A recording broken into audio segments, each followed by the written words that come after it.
ഇന്നസ്സാ തീർച്ചയായും അസ്സാഅത്ത് അന്ത്യനാൾ ആതിയത്തുൻ ആതിയത്തുൻ അത് വരുന്നതാകുന്നു. ആതിയത്തുൻ അത് വരും. അകാദു ഉഖ്ഫീഹ എന്താ അകാദു ഉഖ്ഫീഹ?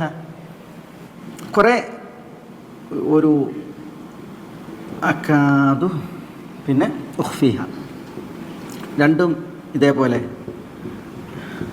തഫ്സീറിൽ കൂടുതൽ പരാമർശമുള്ള പ്രയോഗങ്ങളാണ്. ഇന്ന സാഅത ആതിയത്തുൻ അന്ത്യനാൾ അത് ആഗതമാകും, വരും. അകാദു ഉഖ്ഫീഹ കാദ എകാദു അകാദു എന്ന് പറഞ്ഞിട്ടുണ്ടെങ്കിൽ ഈ അഫ്ആലുൽ മുഖാറബ എന്ന് പറയും ആവാറായി അഖ്റബ് അടുത്തു എന്ന അർത്ഥത്തിനാണ് ഉള്ള ക്രിയയാണിത്. ഇവിടെ അതിൻ്റെ ഉദ്ദേശം എന്താണ്? ചില പണ്ഡിതന്മാർ പറഞ്ഞു അകാദു എന്ന് പറഞ്ഞാൽ ഇവിടെ ഉദ്ദേശം ഉരീദു, ഞാൻ ഉദ്ദേശിക്കുന്നു. അകാദു എന്ന് പറഞ്ഞാൽ ഉരീദു, ഞാൻ ഉദ്ദേശിക്കുന്നു. ഉഖ്ഫീഹ ഉഖ്ഫീഹ എന്ന് പറഞ്ഞാൽ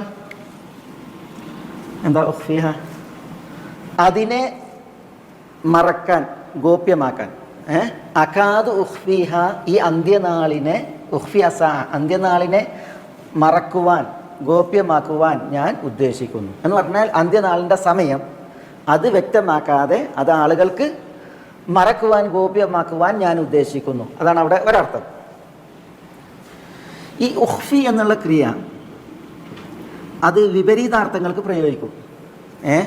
വിപരീതാർത്ഥങ്ങൾക്ക് എന്ന് പറഞ്ഞെങ്കിൽ ഉഖ്ഫി എന്ന് പറഞ്ഞാൽ ഇവിടെ ഖഫിയ യഖ്ഫ മറച്ചു എന്ന അർത്ഥത്തിന് പ്രയോഗിക്കും. അദ്ഹറ യുദ്ഹിറു പ്രകടമാക്കി എന്നുള്ള അർത്ഥത്തിനും പ്രയോഗിക്കും. ചില ക്രിയകൾ അങ്ങനെയാണ്. ഇപ്പം ഈ ഖഫിയ എന്നത് മറച്ചു, ഗോപ്യമാക്കി എന്നർത്ഥം. പക്ഷെ അതിന് അഖ്ഫ എന്നാക്കിയിട്ടുണ്ടെങ്കിൽ അതിന് രണ്ടർത്ഥം വരും. മറച്ചു എന്നർത്ഥം വരും, വെളിപ്പെടുത്തി എന്നുള്ള അർത്ഥം വരും. അങ്ങനെ ഉണ്ട്. ഇപ്പോൾ മറവ അല്ലെങ്കിൽ മരീത, മരീത എന്ന് പറഞ്ഞാൽ രോഗിയായി. മറവ എന്ന് പറഞ്ഞാൽ മറവ മുമരീദാര മുമരീദ് നേഴ്സ് ആ രോഗത്തെ ചികിത്സിക്കുന്നു. മറവ എന്ന് പറഞ്ഞാൽ രോഗത്തെ ചികിത്സിച്ചു. അപ്പം മരീത മറവ. റാക്ക് ശബ്ദ് കൂടിയപ്പോൾ നേരെ വിപരീതാർത്ഥമായി. ഇതേപോലെ കശറ, കശറ എന്ന് പറഞ്ഞാൽ തോല് പൊളിച്ചു എന്നർത്ഥം. കശറ എന്ന് പറഞ്ഞെങ്കിൽ തോല് വെച്ചു എന്നർത്ഥം. ഹറവ ഹറവ ഹറവ ഹറവ എന്ന് പറഞ്ഞിട്ടുണ്ടെങ്കിൽ നാശത്തിൽ പതിക്കാൻ വേണ്ടിയിട്ട് ഹറവ പ്രോത്സാഹിപ്പിച്ചു എന്നാണ്. ഹറവ എന്ന് പറഞ്ഞിട്ടുണ്ടെങ്കിൽ രക്ഷപ്പെട്ടു എന്നാണ്, രക്ഷപ്പെട്ടു.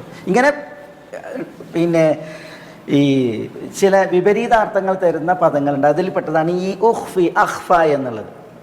അഖ്ഫ എന്നുള്ളത്. അതുകൊണ്ട് തന്നെ ഇവിടെ ഉഖ്ഫീഹ എന്ന് പറഞ്ഞെങ്കിൽ പരലോകത്തെ ആളുകൾക്ക് മറക്കാൻ, അതിൻ്റെ സമയത്തെ ആളുകൾക്ക് മറക്കാൻ ഞാൻ ഉദ്ദേശിച്ചു എന്നാണോ അർത്ഥം? അതല്ല, പരലോകത്തെ സംഭവിപ്പിക്കാൻ, പ്രകടമാക്കാൻ ആയി എന്നാണ് അർത്ഥം. രണ്ട് നിലക്കും അതിന് തഫ്സീർ പറഞ്ഞിട്ടുണ്ട്. ഇന്ന സാഅത ആതിയത്തുൻ അന്ത്യനാൾ വരുന്നതാണ്.